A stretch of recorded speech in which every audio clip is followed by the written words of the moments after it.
হয়তো অনেকে জানেন রাজা সুখদেব গোস্বামী যখন ওই সৌমিক মুনির গলায় যখন মৃত সর্প জড়িয়ে দিলেন, তাহার পুত্র শৃঙ্গী অভিশাপ দিলেন যে আমার মহাজ্ঞানী মহা তাপস্বী আমার পিতার গলায় মৃত সর্প জড়িয়েছে, তাহার সপ্তম দিবসের মধ্যে তক্ষক দংশনে তার মৃত্যু হবে। ওই 7 দিন যখন এই ভাগবতের আলোচনা শুনেছিলেন রাজা পরীক্ষিত, কার কাছে? না সুখদেব গোস্বামীর কাছে। কোথায়? না হরিদ্বারে ব্রহ্মকুণ্ডের ঘাটে, আজও সেই ঘাট আছে। তখনই সুখদেব গোস্বামী রাজা পরীক্ষিতকে বলেছিলেন, রাজন, দান ও যজ্ঞ তপ ক্রিয়া পিতৃজ্ঞ শ্রাদ্ধ তর্পণং সকলং নিষ্ফলং রাজন হরি সংকীর্তনাথ বিনা। দান করুন, যজ্ঞ করুন, তপস্যা করুন, অশৌচ সব কিছু করেছেন, কিছু ত্রুটি নেই, কিন্তু যদি নাম কীর্তন না হয় সবটাই নিষ্ফল। তাহার জন্যই হরিবাসরের এই কীর্তন গানের আয়োজন করা। কি কীর্তন? না রাধা গোবিন্দের লীলা কীর্তন। তাই আমার পরম শ্রদ্ধেয় জ্যাঠাইমা, ওনার আত্মার সদ্গতি হোক।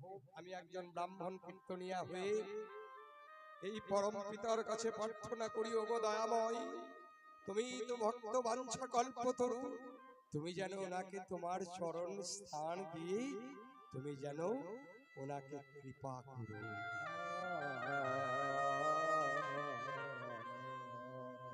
সেবা কত রকম হয় জানেন মা?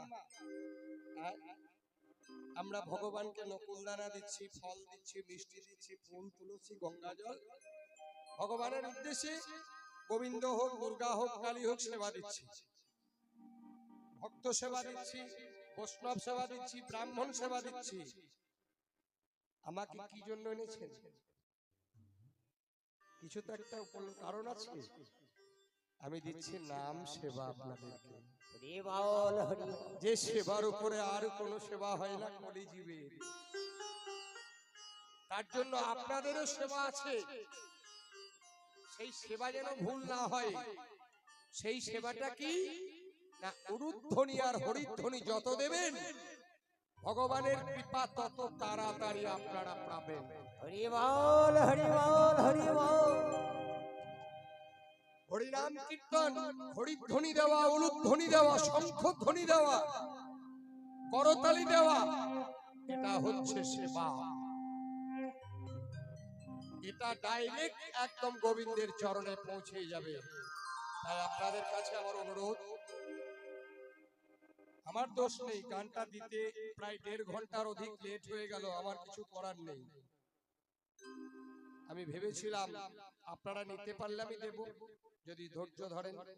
তো যাই হোক, গান করার জন্য তো এসেছি। আমার ধরুন বাস্তবী বারকোনা এই এরিয়াটা আমার সবই একরকম, গোবিন্দের গুরু গোবিন্দের কৃপায় আশা করি প্রত্যেকটা আসরেই আমি দাঁড়াতে পারি আপনাদের আশীর্বাদে। তা যাই হোক, আজকে নবদ্বীপের মাঝে কি হয়েছে? মহাপ্রভুই আমার ভক্তগণ সঙ্গে লয়ে হরিনাম সংকীর্তন করতে করতে হঠাৎ সুরধনী গঙ্গার তীরে নিরজনে বসে আছে। কি জানি কিভাবে হৃদয় ভক্তগণ বুঝতে নারে বলে, প্রভু তুমি তো ভাবের ঠাকুর, প্রেমের ঠাকুর, তুমি যদি তোমার ভাব না বলো কেমন করে বুঝবো তোমার আর ভাবের গতি। ভাবের গতি তাই মহাপ্রভু কেমন ভাবে ভাবিত না, মান বিরহ জড়ে মান ভাবের নায়িকা, মান বিরহ জড়ে পহু ভেল ভোর। পহু, পহু মানে হচ্ছে প্রভু, ব্রজ ভাষায় বলছে পহু। পহু ভেল ভোর ওরাঙা নয়নে বহে তপত কহিল। তারপর দেখুন এই মহাপ্রভুকে একটু বলে দিই। কৃষ্ণদাস কবিরাজ গোস্বামী পাদ কলম দিলেন বহরান, ঝামটপুর বহরান যার পাটবাড়ি। যিনি লিখলেন চৈতন্য চরিতামৃত। এই গৌরাঙ্গ সুন্দরকে বর্ণনা করলেন কেমন ভাবে দেখুন। তিনি কলম দিলেন 6 নম্বর শ্লোকটা। রাধা কৃষ্ণ প্রণয় বিকৃতাহ্লাদিনী শক্তি রশ্মা দেকাত্মানাং পূরি দেহ বেদাঙ্গতৌতা চৈতন্যখং প্রকটং মধুনয় তদেদয়ং ছকমা প্রত্যং রাধা ভাবদূতি সুবলিতম নবী কৃষ্ণ স্বরূপ।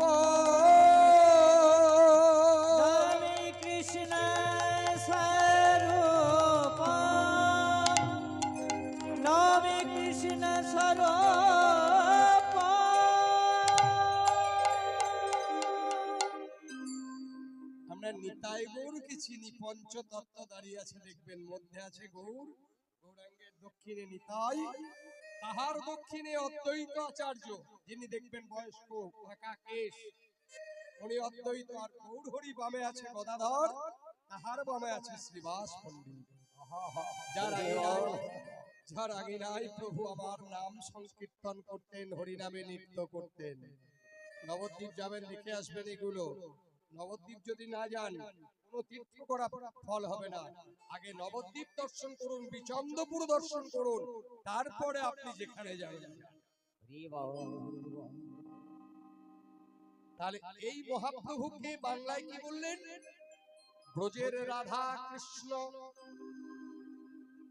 কে বললাম? রাধা এবং কৃষ্ণ, তারা দুই দেহ এক হলো, হয়ে কলিতে হলেন আবার গৌরাঙ্গ। তাহলে কে বললাম? কলিতে না ব্রজের রাধা ঠাকুরানী আর শ্রীকৃষ্ণচন্দ্র। আমার রাধা গোপীনাথ দুটো তনু, দুটো দেহ আলাদা আলাদা ছিল। খুব ভালো করে বুঝবেন, কীর্তন কিন্তু খুব গভীর তত্ত্বের জিনিস। তাহলে ব্রজের রাধা কৃষ্ণ তারা দুইজন কলিযুগে এক হয়ে গেল। গৌড়ের মধ্যে দুইজনই রইলেন, অন্তরে রইলেন শ্রীকৃষ্ণচন্দ্র। বহির ভাব কান্তি, বহিরঙ্গ হলো রাধার ভাব কান্তি। তাই গোবিন্দের গো গয়কার বয়হস্যি দন্তান্বয়ে দয়ে গোবিন্দ যে বানান, দুটো ছেড়ে দিয়ে গোটাকে নিলেন গয়কার। আর রাধার রয়াকার ধয়াকার ধা বাদ দিয়ে নিলেন রাধা, দিয়ে দুয়ে মিলে হলো আমার গোরা। অন্তে কৃষ্ণ বহি গৌর, তিনি যখন রাধার ভাবে ভাবিত হতেন,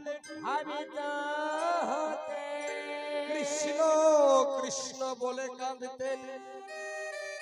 আর কৃষ্ণের ভাবে ভাবিত হলে, যখন কৃষ্ণের ভাবে ভাবিত হতেন, রাধা রাধা বলে কাঁদতেন।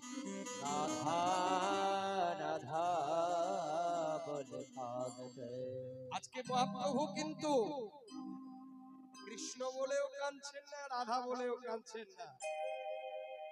আজকে দেখবেন আমাদের মধ্যে যখন অভিমান হয়, মাগো, হ্যাঁ, আমাদের মধ্যে যখন মান অভিমান হয়, তখন দেখবেন একটু পরে দেবেন, তখন দেখবেন অটোমেটিক চোখ দিয়ে জল বেরোয়, কিছু চিৎকার নেই, অথচ তার অবিশ্রান্ত ধারা বয়ে যাচ্ছে। এখনই বড়দাকে তাই দেখছিলাম, আমি বসেছিলাম ওনার কাছে, ওনার ঘরে, যখন ওই নিচেকার হরিনাম কি হচ্ছে, উনি কিছুই বলেন না, অথচ অবিশ্রান্ত দুটো নয়ন দিয়ে বয়ে যাচ্ছে জল। কেন না? মায়ের শোকটা উনি আর সামলাতে পারলেন না, উনি চিৎকার করে কাঁদতে পারলেন না, উনি বসে বসে কাঁদছেন, আমি দেখছি ওনার পাশে বসে আছি, অবিশ্রান্ত নয়নের ধারায় ভেসে যাচ্ছে। আমার মহাপ্রভু ঠিক তাই, আজকে কৃষ্ণ বলেও কাঁদছেন না, আজকে রাধা বলেও কাঁদছেন না, নিরজনে বসে বসেই পতিতি পাবনের তীরে পতিতি পাবন আমার বসে বসে কাঁদছে।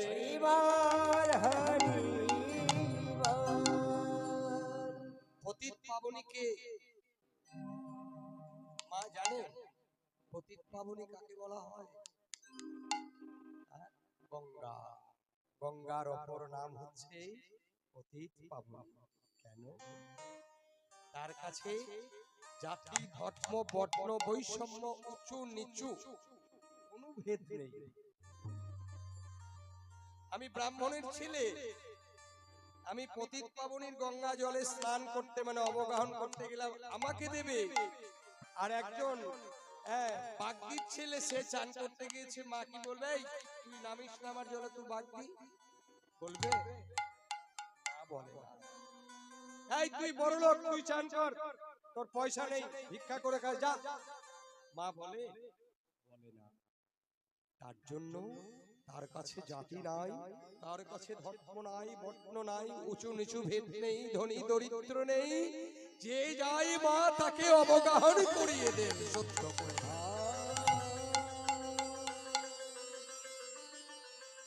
আপনারা তো যাবেন মনে হয় কয়েকদিন পরে আবার গঙ্গা স্নান করতে। কেন? যে মাতৃ অশৌচ ফেলেছেন, দেহটা শুদ্ধ করবেন। তাহলে গঙ্গার জলে স্নান করলে যদি দেহ শুদ্ধ হয়, আর একজন যে পতিত পাবন বসে আছে,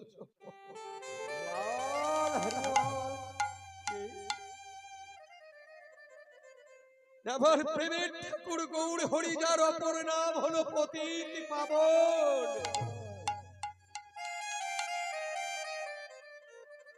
চন্ডাল ধরে ধরে নাম বিতরণ করে নড়ি কলি হত জীব, একবার নামে বল, একবার কৃষ্ণ নামে যত পাপ করে পাতকের সাক্ষ্য নেই, তত পাপ করে।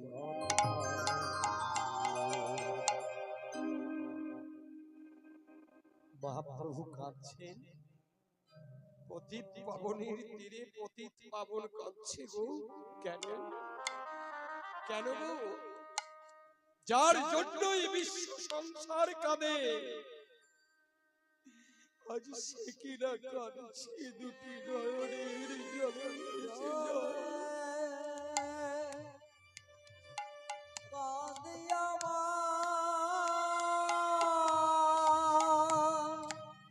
কেন?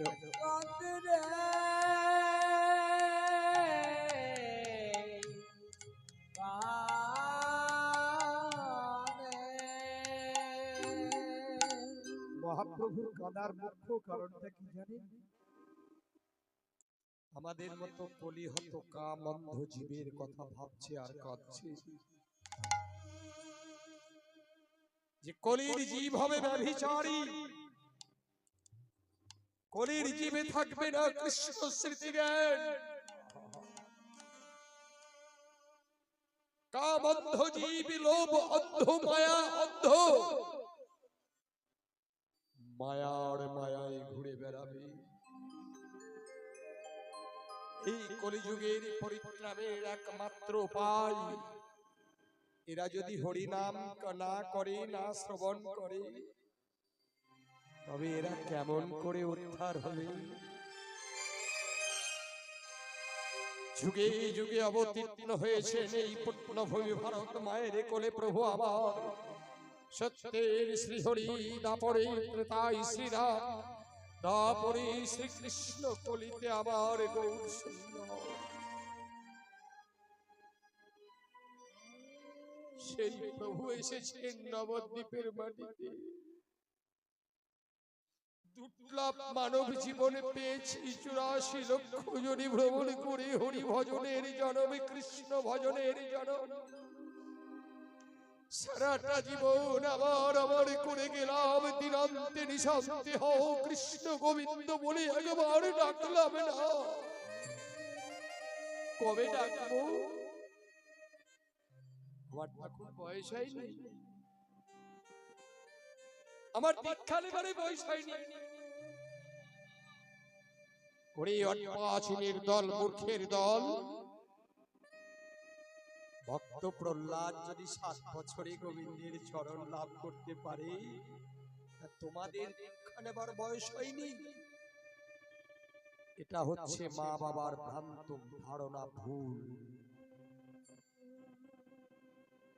84 লক্ষ জনি ভ্রমণ করে এই সাধের মানব জীবন। 7ম মাসে যখন আমি মাতৃগর্ভে ছিলাম, ভগবানের সঙ্গে কথা হতো, আর যখন ওই নিচু মুখে মাথা করে ঊর্ধ্বমুখ পদ দিয়ে আমি বলতাম, হে গোবিন্দ, এইবার পৃথিবীর আলোতে আমায় পাঠাও, আমি যে এই যন্ত্রণা সহ্য করতে পারছি না।